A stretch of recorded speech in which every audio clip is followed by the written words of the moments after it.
এটা খালার দাম আমরা সমাজও আসেনি। বলে জি না, আমরা সুন্দরের সামনে যখন খালায় যে খালার কোনো মূল্য না, আমরা খালারে ঘৃণা করি, যদি বলুন ঠিক কিনা? বলে খালা দামান গুলোকে যদি সুন্দর বেটির বিয়াটি করবে ঠিকই থাকবো, বলে আমি বিয়াটা দিই না। আর বর্তমানে বেরিয়ে তো আসলে আলহামদুলিল্লাহ যে যদি খালাও থাকে, মাথার চুলও থাকে না, কিন্তু যদি যে কুড়ি টাকার মালিক ওই ব্যাংক করি সেটা থাকে, হইবো আমি আলহামদুলিল্লাহ। ঠিক আছে, ঠিক। কিন্তু আল্লাহ বলেন লাকাদ খালাকনাল ইনসানা ফি আহসানি তাকওয়িম। কালো বলো, সুন্দর বলো, যার দুইটা হাত আছে, যার দুইটা হাত নাই, যার দুইটা চক্ষু আছে, যার দুইটা চক্ষু নাই, যার ধনী, যে 10 তলা বিল্ডিং এর মালিক, যে 5 তলার মধ্যে থাকে, সমস্ত মানুষকে আমি আল্লাহ মা করে আমি আল্লাহর কুদরতি হাতে বানাইলাম। অতএব কালো সুন্দরে ভেদাভেদ সৃষ্টি করা যাইতো। যে আল্লাহ 10 তলা বিল্ডিং এর মালিক বানায়, এই আল্লাহ আগামী কালকা গাছতলায় নিতে পারে, এই ক্ষমতা আল্লাহর আছে না নাই? আর বলে বলুন আছে না নাই?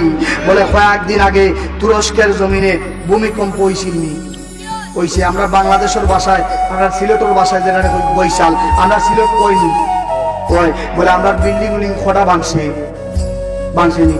বলে বাংছে না, কারণ কি তা? বলে যেই জমিনের মধ্যে শুয়ে আছেন হযরতে শাহজালাল মদর রাদিয়াল্লাহু আনহু, বলেন ঠিক না? যেই জমিনের মধ্যে শুয়ে আছেন আল্লামা ফুলতুলি সাদ কেবলা রাহমাতুল্লাহ তাআলা আলাইহির মতো লক্ষ লক্ষ ওলি আউলিয়া কেরাম, বলেন ঠিক না? এদের মতো মকবুল দরওয়াজার ওলি আউলিয়া কেরাম যতদিন পর্যন্ত বাংলার জমিনে আছেন, ততদিন আল্লাহর হুকুমে আমাদের জমিন ধ্বংস হইতে পারে। যে 40 সেকেন্ড ভূমিকম্প হয়েছিল, আল্লাহর ক্ষমতা দেখেন কত।